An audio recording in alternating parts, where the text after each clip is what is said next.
Om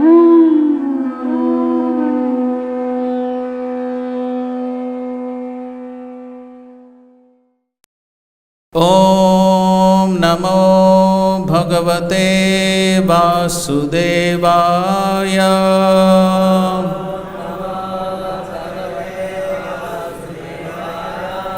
Om Namo Bhagavate Vasudevaya.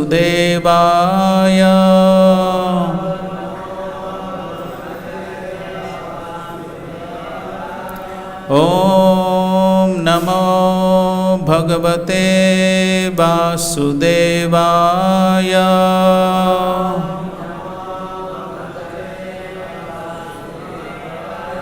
Narayanam Namaskritya Naram Chaiva Narottamam Devim Saraswatam Vyasam Tato Jayam Udiraye. Hare Krishna. So this morning we are reading from Srimad Bhagavatam, Canto 8, Chapter 3, entitled Gajendra's Prayers of Surrender, verse number 19. Yam dharma kamartha vimukti kama bhajanta ishtam gatim apnuvanti kim cha shishoratyapi deham avyayam karotu me dabradayo vimokshanam. Word to word meaning. Yam, the Supreme Personality of Godhead, who? Dharma kamartha vimukti kamaha, persons who desire the four principles of religion, economic development, sense gratification, and salvation. Bhajanta, by worshipping. Ishtam, the objective. Gatim, destination. Apnuvanti, can achieve. Kim, what to speak of. Cha, also. Ashisha, other benedictions. Rati, he bestows. Api, even. Deham, a body. Avyayam, spiritual.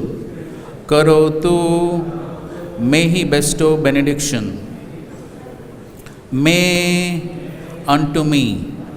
Adhabradaya, the Supreme Personality of Godhead, who is unlimitedly merciful.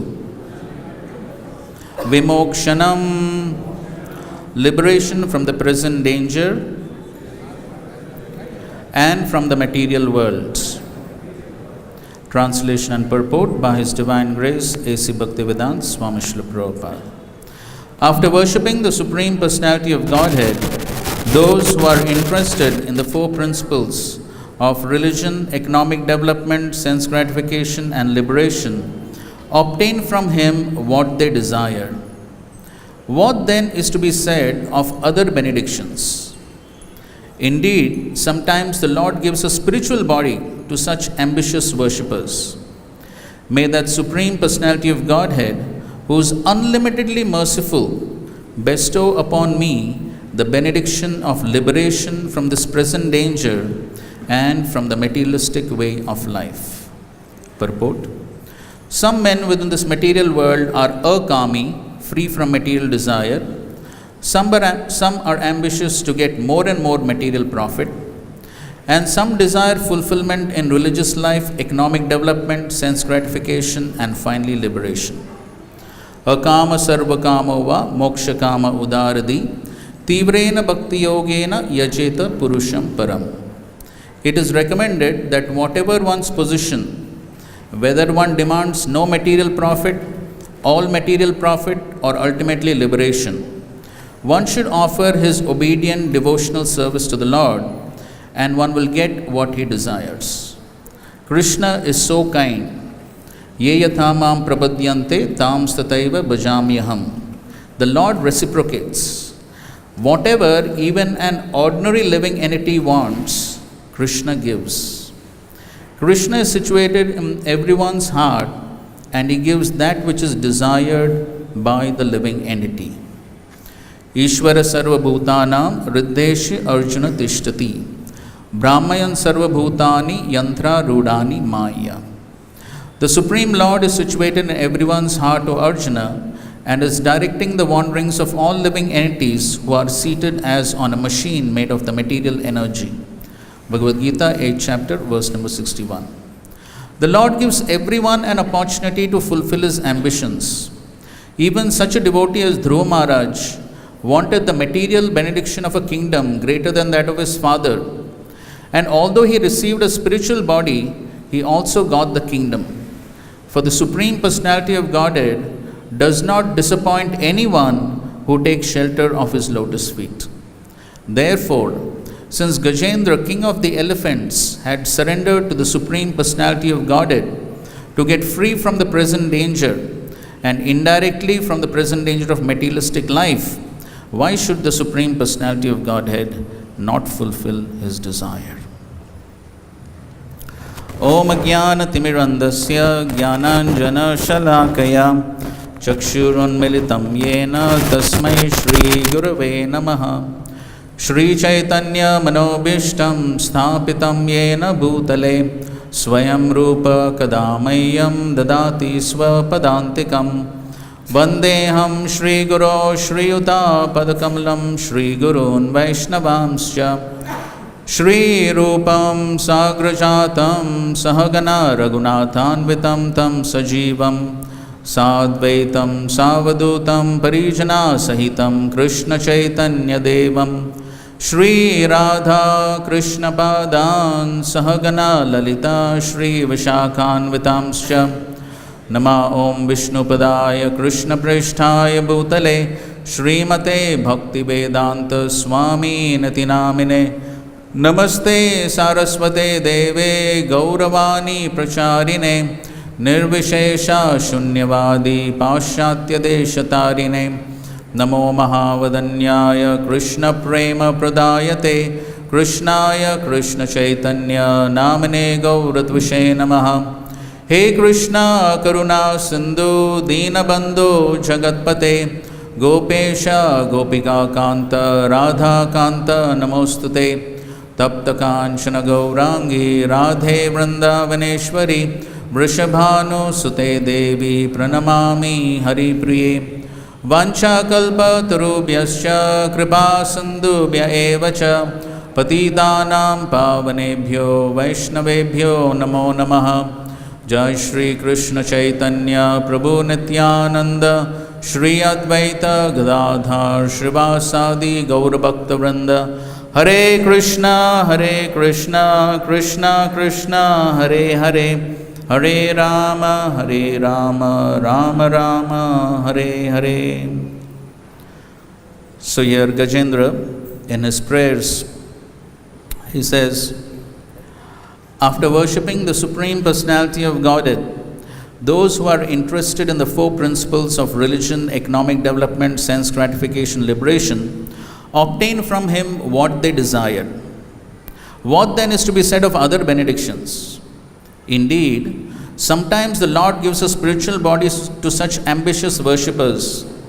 May that Supreme Personality of Godhead, who is unlimitedly merciful, bestow upon me the benediction of liberation from this present danger and from the materialistic way of life.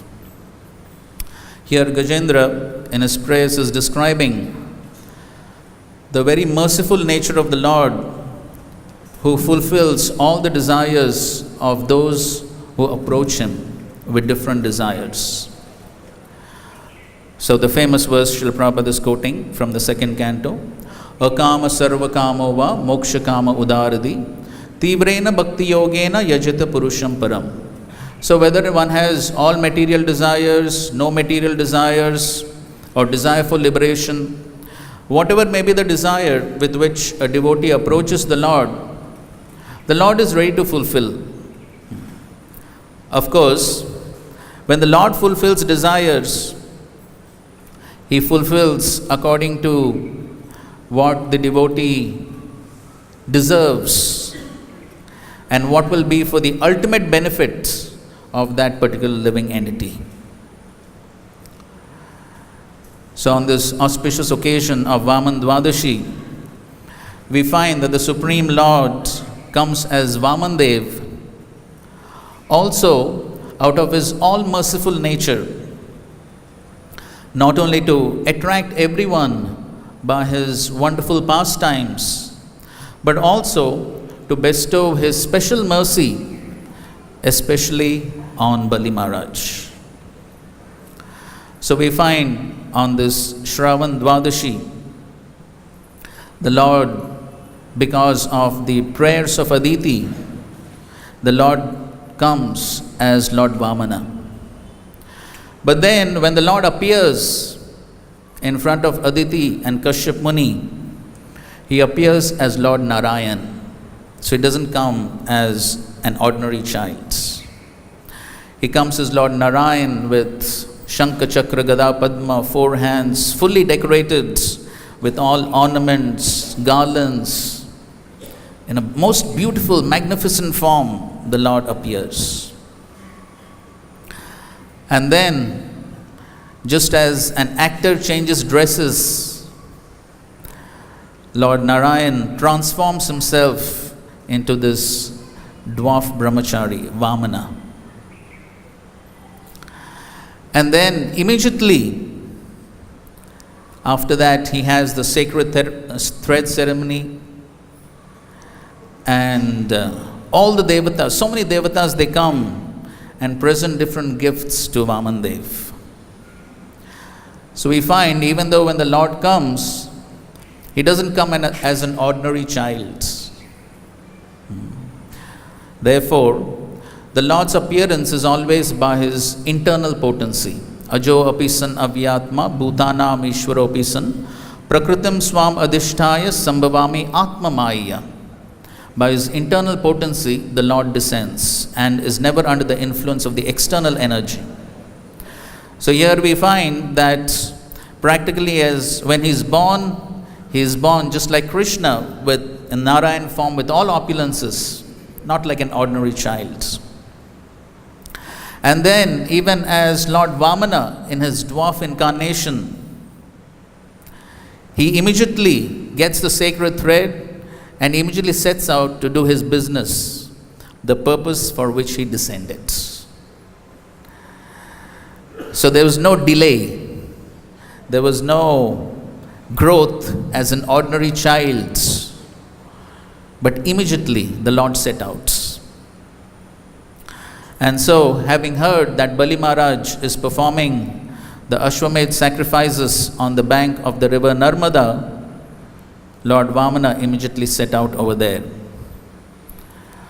So Vamandev, when he approached the sacrificial arena of Bali Maharaj, he was brilliant like the sun. And seeing this brilliance, Bhrigu Muni and his disciples who were conducting the sacrifice, they began to discuss, who is this personality who is descended? Is he the sun god? Is he fire god? Who is he?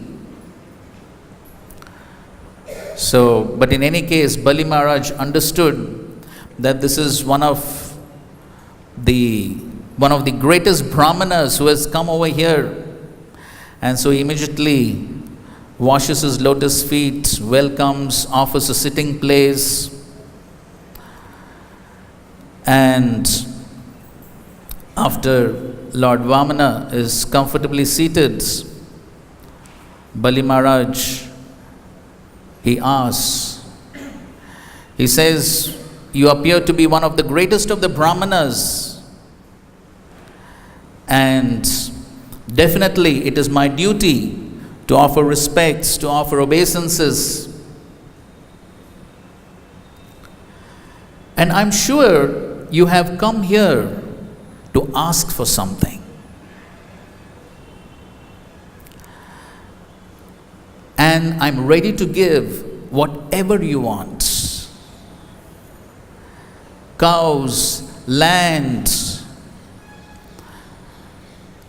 islands, palaces, beautiful wife, whatever you want, I'm ready to give.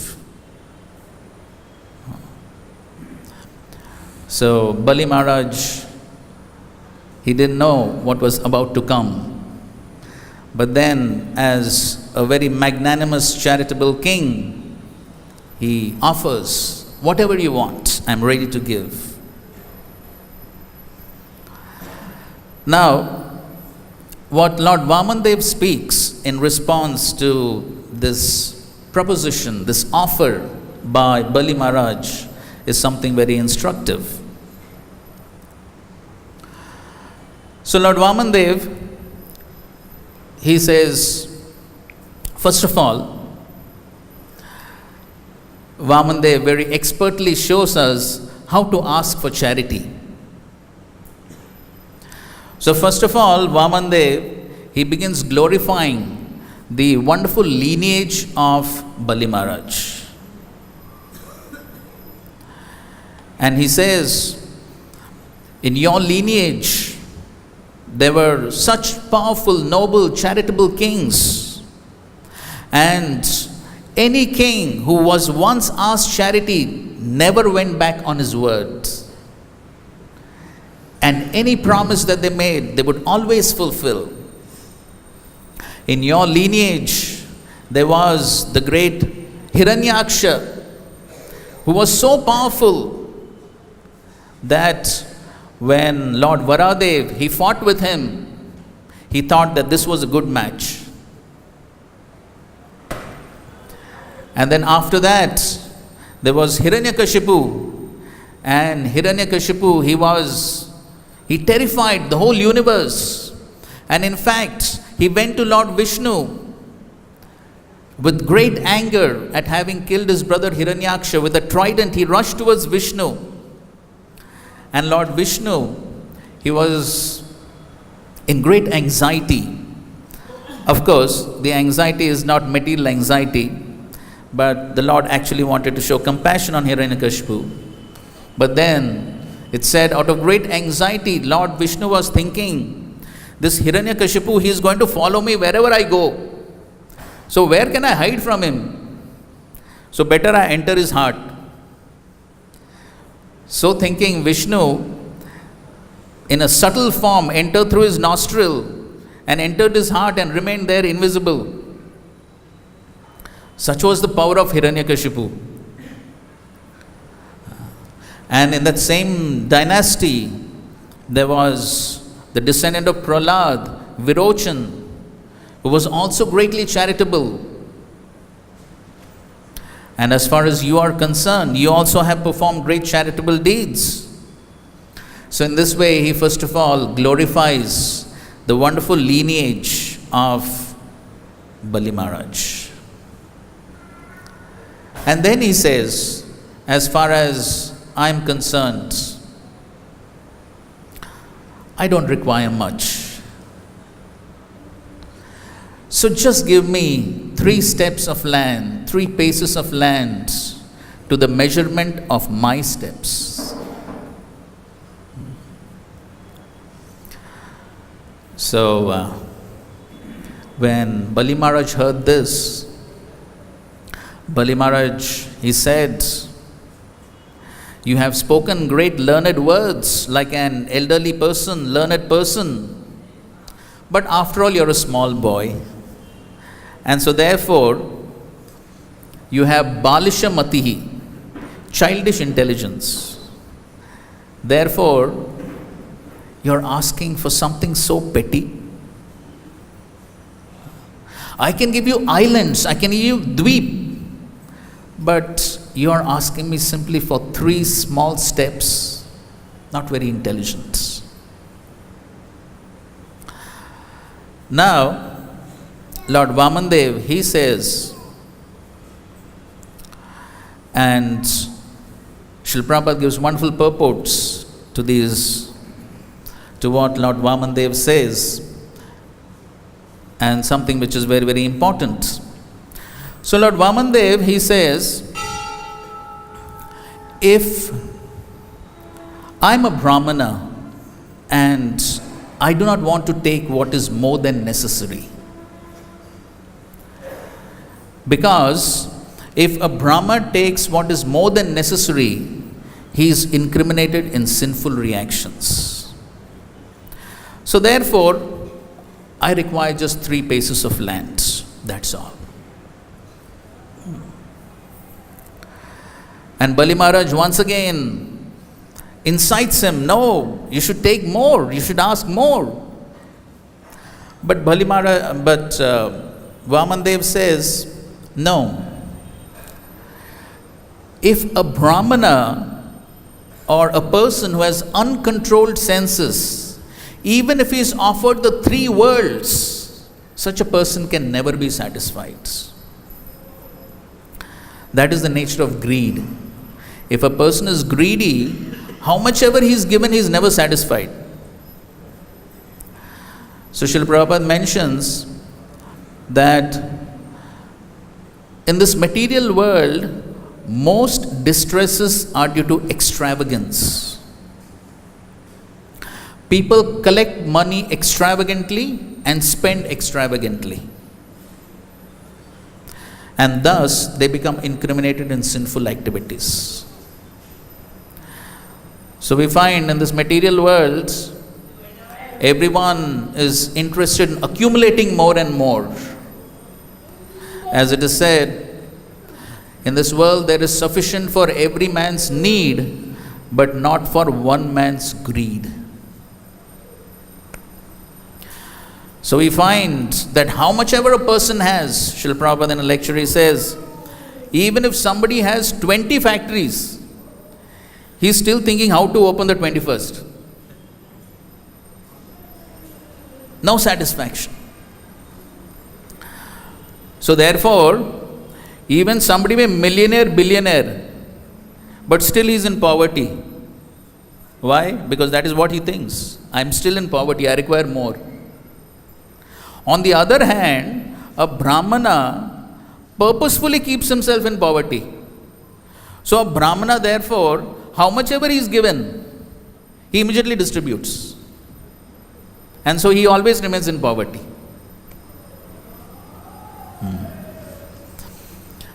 So Lord Vamana further goes on to say that especially for a Brahmana, if a Brahmana is satisfied and content, then he is enlightened by spiritual power.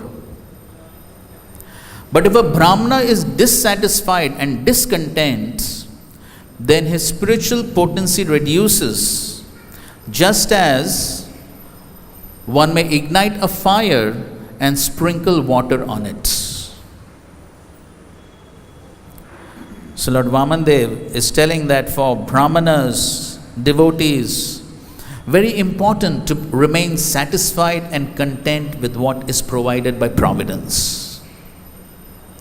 Otherwise, if one is always hankering, greedy for more and more, then one cannot focus on spiritual practices, on Krishna consciousness, and as a result, one's spiritual potency reduces. So Lord Vamandev, in his incarnation as this dwarf Brahmana, is giving us some very important lessons as Brahmanas and devotees, as to how a devotee, a Brahmana, should always be satisfied in all circumstances with whatever is provided by providence. And greed always leads to great disasters. And that's the nature of the demons. Lobha, always greedy for more. Ravana, Hiranyakashipu, that's so much. Unlimited wealth, unlimited opulence, but still not satisfied. And therefore they were miserable. So therefore, a real happiness is based on satisfaction of the heart. If that satisfaction of the heart is not there, how much ever one may have, one will still remain discontent and greedy. So these are some very important lessons Lord Vamandev teaches in this incarnation. And of course, the main purpose of his descent was to glorify Bali Maharaj. And so therefore, he showed his special mercy on Bali Maharaj by sort of cheating Bali Maharaj by these chala, by these cunning words. Lord Vamandev was cheating Bali Maharaj. So anyways, so Bali Maharaj, he said, okay, you want 3 small steps? Take them. And he took his kamandalu and was about to make his promise.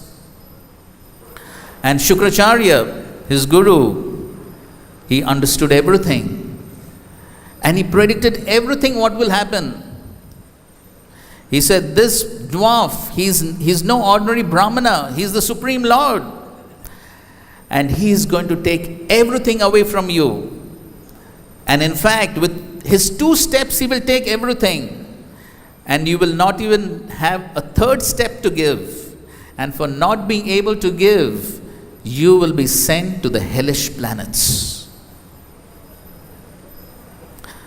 So therefore, don't give, even though you have promised. And Shukracharya quotes Shastra to prove his point, that how, even though you have promised, you can go back on your promise. And he cites Shastric evidences, Shastric quotes, everything perfectly to prove his point. So many times we see everyone has Shastric references for whatever they want to prove. Everyone has their quotes for whatever they want to prove. But then so many times one can misinterpret, misuse Shastra according to one's own desires. So Shukracharya was saying, you have to maintain your body, your livelihoods. If you lose everything, then how you'll maintain your livelihoods? Of course, Shukracharya was more concerned about his own livelihood. That was the main problem. Being a Smartha Brahmana, he was thinking, if this king loses everything, what will happen to me? That was his immediate concern. But then he was talking about Bali Maharaj, how will you live? So he gave all his reasons. But Bali Maharaj was fixed. So many verses describe how Bali Maharaj then proved that what he is doing is perfect and why he cannot go back on his promise. So some important statements which Bali Maharaj says to refute Shukracharya. One point he makes is, he says, I have given my promise and I cannot go back on that promise. Because truthfulness is such an important virtue.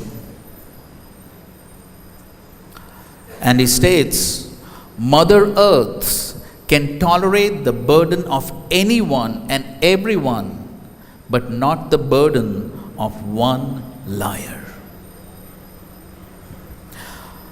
I am ready to incur any distress, poverty, disease, and even death itself.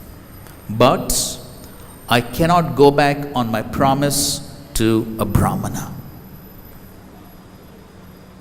That was how Bali Maharaj was fixed in truthfulness, in keeping his words. Srila Prabhupada writes in those purports that though in Kali Yuga the only pillar of religion that is remaining is truthfulness, but still, Prabhupada writes, in Kali Yuga, one speaks a lie even in ordinary dealings. Almost become a habit. People speak lies for anything, everything. That's the nature of Kali Yuga. But here we find Bali Maharaj, even though he knew that he would lose everything, he would be sent to the hellish planets, but still the integrity of his character is that at no point of time, at no cost, will I go back on truthfulness, will I go back on the promise that I made to a Brahmana. Again, a very important lesson to learn. Integrity of character. That means, even though there may be so many allurements, so many obstacles, so many temptations, but still one sticks to the principles of dharma, sticks to the values and ideals which one honors. That's integrity. So Bali Maharaj, he's glorified because of this. That even though he knew that the consequences would be devastating, but still he stuck to his promise. And Lord Vamandev, he wanted to glorify Bali Maharaj for his exemplary qualities. And that's the reason for the Lord's descent in his various incarnations. On one hand, he wants to attract the minds of the conditioned souls towards his wonderful pastimes. But at the same time, the Lord, through his wonderful pastimes, also glorifies his devotees and glorifies the process of devotional service. That how his pure devotees always, in all conditions, are ready to make that sacrifice to surrender to the Supreme Lord. And so, we know when Bali Maharaj, he agreed, in spite of Shukracharya's, finally he cursed him, he will lose everything and you will go to the hellish planets. But in spite of that, Bali Maharaj went ahead. What's the result? Lord Vamana very soon expanded himself. With one step, he covered the earthly planet. With his body, he covered the skies, outer space. With the second step, upper planetary systems. Everything was covered. And then he asked Bali Maharaj, you have promised 3 steps. Where is the third step? Because you have gone back on your promise, you will descend to the hellish planets. So, immediately there was Garuda who tied Bali Maharaj with the Varuna Pash. So just see, he offered everything, but still the Lord was chastising him, punishing him, sending him to the hellish planets. So such a severe test.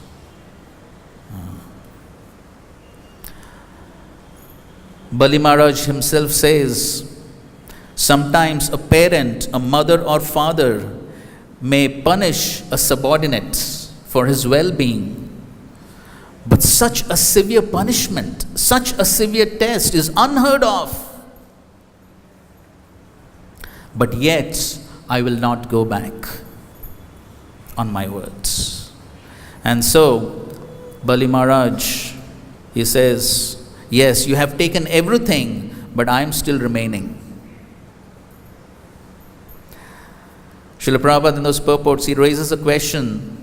If Lord Vamandev took everything with his 2 steps, then how the third step could be placed on Bali Maharaj? I mean, with 1 step, he took so much. Then Bali Maharaj is so insignificant in comparison to what the Lord already took. then how could the Lord be satisfied by just Bali Maharaj offering himself as the third step? So Srila Prabhupada gives the answer. He says, because it is said, the possessor of wealth is considered more valuable than the wealth itself. So therefore, Bali Maharaj, he possessed so much. So that means his value is more than what he possessed. And so therefore, Bali Maharaj offered himself. Oh my dear Lord, your third step you place on my head. And thus, for all time to come, Bali Maharaj is glorified as the personification of Atma Nivedanam and glorified as a Mahajan, because he's showing through his own life how for the service of the Lord one should be ready to sacrifice everything without hesitation. In spite of all the obstacles, all the odds, everything is against him. But still, a devotee is ready to make that sacrifice. Srila Prabhupada explains that sometimes the Lord places severe tests in the life of a devotee. But of course, whatever the Lord does, we are hearing Gajendra's prayers. Gajendra also, similar situation, severe test. But then, whatever the Lord does is ultimately for the well-being, for the welfare of the devotee. And a devotee who has that realization that Krishna is like a loving father. Father may sometimes embrace the child, may sometimes slap the child. But in both situations, it is for the welfare of the child.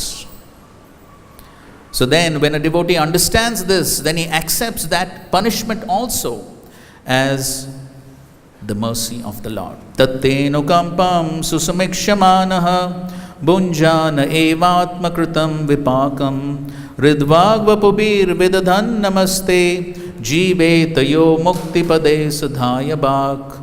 So a devotee who has that realization, he understands that this is also the anukampa, the mercy of the Lord, for intensifying my own devotional service. This is for my well-being. And so therefore, Ridvag Vapubir Vidadhan Namaste, with body, mind, words, heart, he thanks the Lord. Thank you, my Lord, for this purification that you're offering. And then for such a devotee, Jivetam yo mukti pade sadhaya bhag. For him, liberation becomes his rightful claim. So Srila Prabhupada writes, Bali Maharaj, such a severe test, no one can withstand such a test. Anybody else, he would have died. But Bali Maharaj was given the strength to go through the test by the Lord himself. So Srila Prabhupada writes, so the Lord tests the devotee, and when the devotee is sincere, taking full shelter of the Lord also gives him the strength to go through the test. So the Lord tested Bali Maharaj in such a severe way, unheard of in history, but also gave him the strength to go through that test. And therefore, Bali Maharaj happily gave everything, Atma Nivedanam. But then, when someone offers something to the Lord, it never goes in vain. What did Bali Maharaj receive in return? The Lord himself was so pleased with this ultimate sacrifice of Bali Maharaj. Lord himself glorified Bali Maharaj for what he did. And then, As even Gajendra here he says, indeed, sometimes the Lord gives a spiritual body to such ambitious worshippers. For Bali Maharaj, the Lord gave himself. First, Bali Maharaj gave himself to the Lord, and then Lord gave himself to Bali Maharaj. So the Lord himself told Bali Maharaj that in the Manu of Savanni you will become Indra, the king of the heavenly planets. But before that, Vishwakarma, the architect of the Devatas, I have instructed him to manifest the Sutala planet with all opulences. And till you become Indra, you occupy the Sutal planet. And on that planet, there will be no miseries whatsoever. And not only that, I myself will protect you in all circumstances. And if anyone comes to attack you, my Sudarshan Chakra will kill them. And personally, I will be there for you to have my darshan every day. What could be a greater benediction than that? So, Bali Maharaj came out successful in that test, very severe test. But the result was the ultimate benediction of seeing the Supreme Lord face to face daily. And for all time to come, Bali Maharaj is glorified for that. The pastime of Lord Vamandev appears in the 18th chapter of the 8th canto. And interestingly, on the 18th of July 1976, it's a significant date in the history of ISKCON. Does somebody know why? 18th of July 1976. It was the day of the New York Rath Yatra. So, Srila Prabhupada was very pleased that after 10 years of his movement, his desire, his cherished desire to have the Rath Yatra festival in New York was manifesting. Where on the 5th Avenue, the most important street in the most important city in the most important country of the world. 3 magnificent carts. So, just before the Rath Yatra, in a conversation with Tamal Krishna Maharaj, as Srila Prabhupada was going to the Rath Yatra site, Tamal Krishna Maharaj informed Srila Prabhupada, actually, we told the city officials that we are going to have a festival with 3 small carts. 3 small hand-driven carts.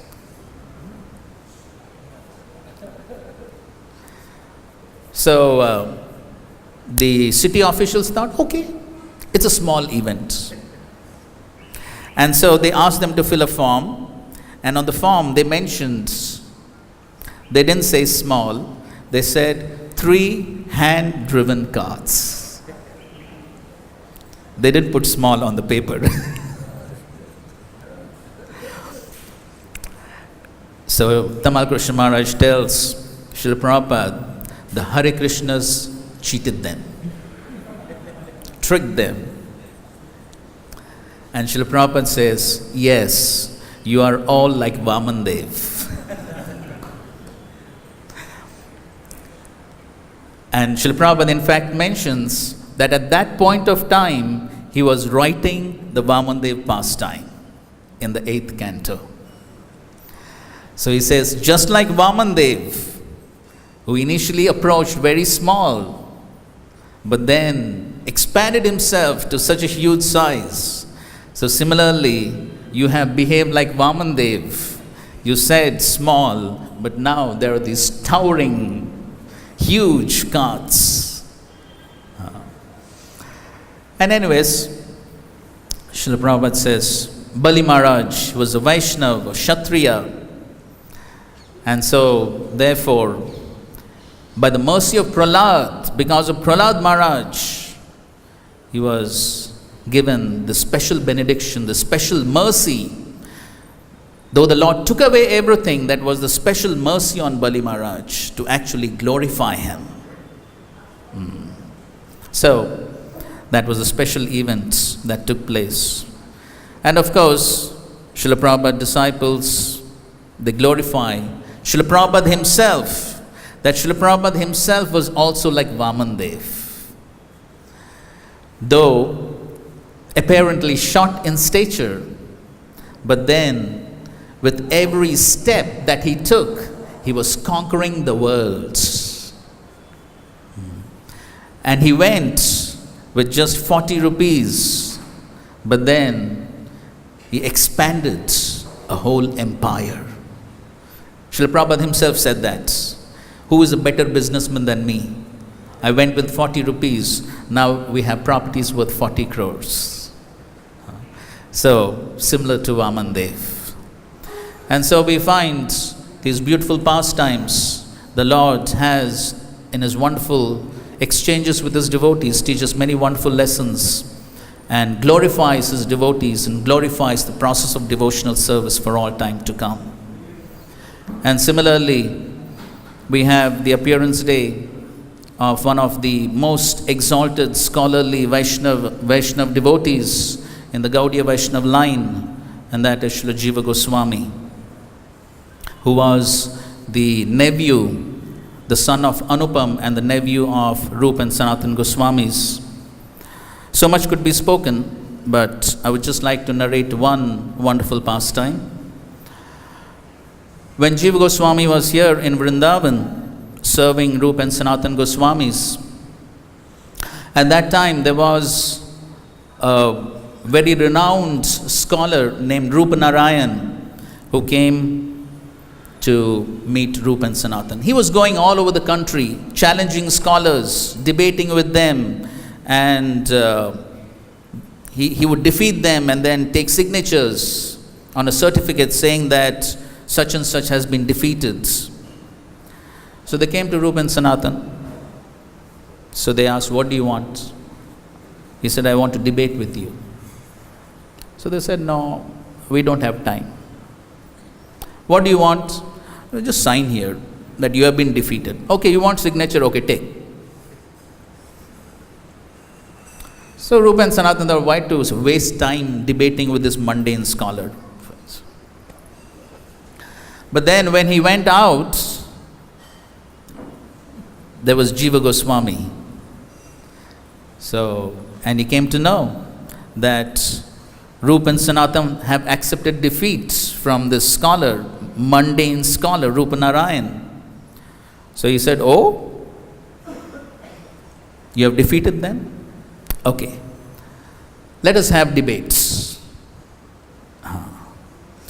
So then Jiva Goswami began to debate with this scholar, and within a very short time, totally defeated him.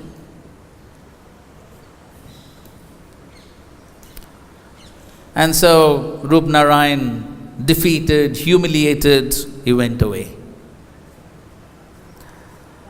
But then, when Rupa Goswami, he came to know that Jiva Goswami has debated with this scholar and defeated him, he was very upset and chastised him and said, why? Why have you shown your pride by trying to defeat this mundane scholar? Though what Jiva Goswami did was perfectly correct, he was trying to safeguard the reputation of his spiritual master, but still Rupa Goswami had a higher principle. And he said, you're showing great pride. You have shown great pride by doing this. One with pride cannot stay in Vrindavan. So therefore, leave. leave Vrindavan and go. Jiva Goswami, even though philosophically speaking, he was perfect in what he did, but still not a single word of counter argument. With great humility, Jiva Goswami went and began staying in a cave, totally fasting. And then, of course, later Sanatana Goswami, on his travels, he comes to know that there is Jiva here, and then he comes back and tells Rupa Goswami, Jiva Daya is an important principle of devotional service, indirectly indicating that he must show mercy to Jiva Goswami. But then we learn this wonderful principle that how for progress in devotional service and for staying in Vrindavan, for maintaining the Vrindavan consciousness, the principle of humility is so very important, because without that one cannot have the Vrindavan consciousness. So therefore, humility to follow the instructions of the spiritual masters, humility to serve the Vaishnavas, and only in that humility one can actually attract the mercy of Radha and Krishna and be in that Vrindavan consciousness. And as Sri Chaitanya Mahaprabhu has taught us, Trinadapi Sunichena Tarorapi Sahishnuna Amanina Manadena Kirtaniya Sadahari. In that consciousness one can chant the holy names constantly. Hare Krishna, Krishna Krishna, Hare Hare, Hare Rama, Rama Rama, Hare Hare. Thank you very much for your kind attention. Shri Vamandev Avirbhav Mahamotsav ki, Shri Jiva Goswami Avirbhav Tidi ki, Srila Prabhupada ki, Granthana Srimad Bhagavatam ki, Samaveda Gaur Bhakta Vrinda ki. Hare Krishna.